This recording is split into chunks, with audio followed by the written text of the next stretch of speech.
नमस्कार, मैं आस्था ठाकुर। स्वागत है आपका। आप देख रहे हैं खबर आप तक। भारतीय संस्कृति को बनाए रखने के लिए तैयार करनी होगी नई पौध। रचनात्मक कार्य करने वालों की ही पहचान जिंदा रहती है। संस्कृति के बिना किसी भी देश की परिकल्पना तक नहीं की जा सकती। जैसे तमाम बोल विंध्य क्षेत्र के जाने माने आर्टिस्ट सुधीर सिंह के हैं। जी हाँ, हम बात कर रहे हैं सुधीर सिंह की, जिन्होंने अपनी कला के माध्यम से देश विदेश में अपनी ख्याति अर्जित की है। उनका कहना है कि पैदा होने के बाद जैसे ही उनकी आंखें खुली तो उन्होंने साहित्य को ही निहारा। कला की प्रेरणा उन्हें अपने दादाजी से, अपने पिता तथा बड़े भाई से मिली, अर्थात उनका पूरा घर कला का केंद्र बिंदु था। आज वह सफलता के पायदान पर अपनी कलाओं से देश विदेश में अपनी ख्याति बटोर रहे हैं। खबर आप तक की टीम उनसे जानकारी साझा करने पहुंची। आइए सुनते हैं। नमस्कार, मैं खबर आप तक से टीवी से आपका बहुत बहुत स्वागत है। आज वर्ल्ड क्रिएशन इनोवेशन डे है। उसके संबंध में हम चाहेंगे कि आप हमारे दर्शकों को बताएं इसकी विशेषता क्या है और जो भी स्टूडेंट हैं उसको अपना इसमें अभी कहाँ तक तलाश सकते हैं, कहाँ तक वो सफल हो सकते हैं, इसके बारे में कृपया आप जानकारी दें। क्रिएटिविटी तो बहुत ज़रूरी है। मेरा मूल मंत्र यही है कि बी क्रिएटिव। आप रचनात्मक बने और हज़ारों साल से जैसे कहते हैं कि आवश्यकता ही आविष्कार की जननी है, तो जो आवश्यकताओं के अनुरूप जुगाड़ करते हैं तो वो क्रिएटिव पर्सन होते हैं। और पूरे विश्व में ये आज का दिन जो मनाया जा रहा है वो उन लोगों की को ध्यान में रखते हुए हम कह सकते हैं, चाहे वो लियोनार्डो दा विंची हो, वैन गॉग हो, या वो पहला व्यक्ति जिसने एक भाला बनाया था पत्थर का।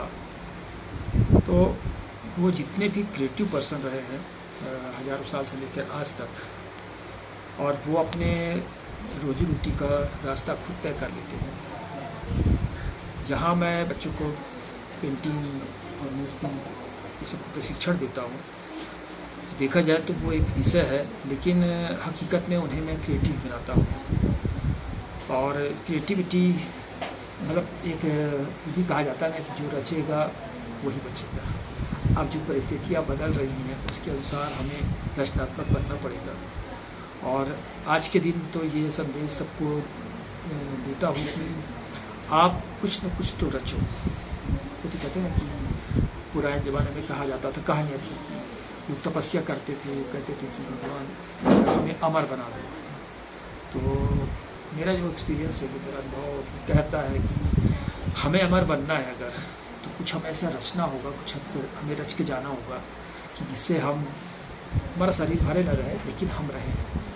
आज भी वो लोग याद किए जाते हैं 400 साल, हज़ारों साल से, जिन्होंने कुछ रचा था।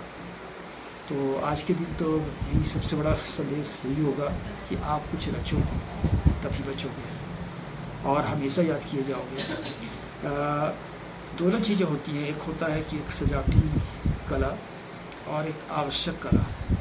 मैं थोड़ा सारा हिंदी में बोल रहा हूँ, इसमें तो बहुत सारे भारी भरकम शब्द भी इस्तेमाल कर सकते हैं, लेकिन सजावटी कला जो है, जो बच्चे जो लोग पेंटिंग बनाते हैं, मूर्ति बनाते हैं, अपने ड्राइंग रूम में कहीं भी सजावट के तौर पर रख देते हैं, एक तो वो हो गई। दूसरी जो वो कला जो हमारे काम आती है, और आप चारों तरफ निगाह उठा के देखेंगे तो हर जगह ऐसा कोई भी कोना नहीं है जहाँ पर कोई चीज़ ऐसी न दिखे जिसे रचा गया हो। चाहे वो फैक्ट्रियों ने रचा हो, पर फैक्ट्रियों में रचने के लिए भी किसी एक क्रिएटिव पर्सन ने ही दिमाग लगाया होगा, और पूरी दुनिया उससे भरी हुई है। तो ज़रूरी है कि हम रचनात्मक बने, और ये सबके लिए है। जी, आने के बाद यहाँ का देखा, माहौल देखा कि आर्ट एंड कल्चर में थोड़ा सा सुने तो नहीं कर सकते थे, लेकिन बहुत कम था।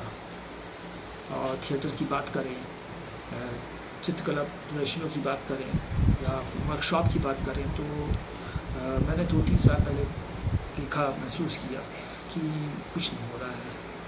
तो ये किसी कमाई के उद्देश्य से नहीं हुआ था कि हम उसको रोटी चलाने के लिए जीविका के और भी साधन है मेरे पास, लेकिन ये था कि यहाँ अगर हमें संस्कृति को कायम रखना, अपनी भारतीय संस्कृति जो भी हमारी रही है या रचनात्मकता को हम बचाए रखना चाहते हैं तो ज़रूरी है कि कुछ ऐसी पौध तैयार करें जिनमें ये भावना आ जाए और धीरे धीरे ये एक सरिता जैसे बहे। और आप तो जानते ही हैं कि बिना किसी संस्कृति के वो कोई देश मतलब मुर्दा देश माना जाता है, तो कमज़ोर होता जा रहा था। ऐसा लग रहा था कि ये परिस्थितियाँ जो निर्मित हो रही हैं, बन रही हैं, बहुत ही प्रोफेशनल हो रहे हैं, तो थोड़ा सा संवेदनाएँ होनी चाहिए, भावना होनी चाहिए। तो करीब छोटी सी शुरुआत की, लेकिन आज अब ये संतुष्ट हूँ।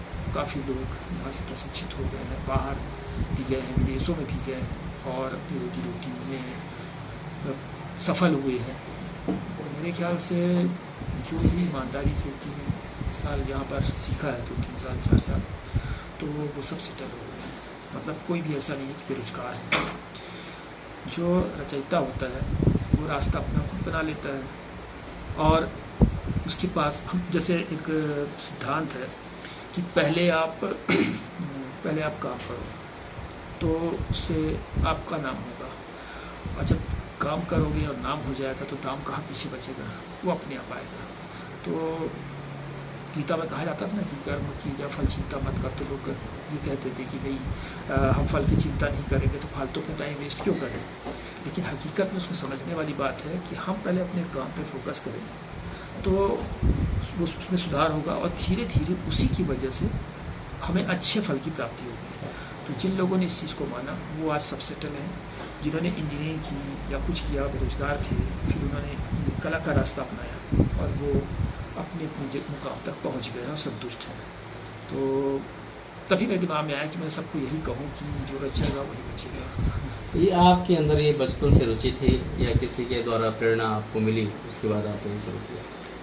हमारा जो घर है, मतलब घर हमारे परिवार जो है सभी रचनात्मक हैं। मेरे बड़े भाई वो भी चित्रकार हैं, कवि चित्रकार। हालांकि सब गवर्नमेंट जॉब में थे, लेकिन आँख खुली तो देखा साहित्य और कला हमारे घर में थी। मतलब दादाजी के ज़माने से, दादाजी मसूर अली सिंह बहुत प्रसिद्ध थे, स्वतंत्रता संग्राम सेनानी भी थे और उन्होंने हिंदी साहित्य, मतलब ये तो एक बहुत बड़ी बात है कि हिंदी साहित्य का इतिहास जब लिखा गया आचार्य रामचंद्र शुक्ल जी द्वारा, क्योंकि वो उनके शिष्य थे, तो कलेक्शन आदि का काम इन्होंने किया, तो युवा को उन्होंने उससे जोड़ा। और नहीं तो आनंद रघुनंदन को पहला नाटक नहीं माना जाता है। तो वो उस ज़माने में उन्होंने ऐसा किया। फिर हमारे पिताजी लिखते हैं, उन्होंने भी गद्य रचना की, कई पुस्तकें उनकी छपी और फिर हम लोग चारों भाई बहन तो सभी लोग आर्टिस्ट हैं। और ये बचपन से कैसे आ गया पता नहीं। फिर बाद में हम लोगों ने विधिवत इसको शिक्षा भी ली कि जिससे, क्योंकि हिंदुस्तान में ये है ना कि आपको बहुत कुछ आता है, लेकिन अगर आपके पास कुछ प्रमाण पत्र नहीं दिखाने के तो कोई महत्व नहीं देता। और वैसे रामचंद्र बैज बहुत बड़े मूर्तिकार हैं जो पढ़े लिखे नहीं हैं, लेकिन हमारे देश के बहुत बड़े कलाकार हैं। बट वो एक ख़ास जगह पे है। यहाँ पर मैंने दुर्गा में देखा है कि जिन्हें अच्छे से प्रशिक्षण देना भी नहीं आता और बनाना भी नहीं आता, पर उनके पास मास्टर की डिग्री है। पर बहुत ऐसे कलाकार हैं जो 5वीं 8वीं पास हैं और उन्होंने क्वालिफाई नहीं किया, ग्रेजुएशन में क्वालिफाई किया है, तो उनका काम देखिए तो वो उनसे मास्टर्स से बेहतर है। तो कला जो है ये मोहताज नहीं है किसी भी संस्थान का, वो आदमी अपने से भी कर सकता है। धन्यवाद।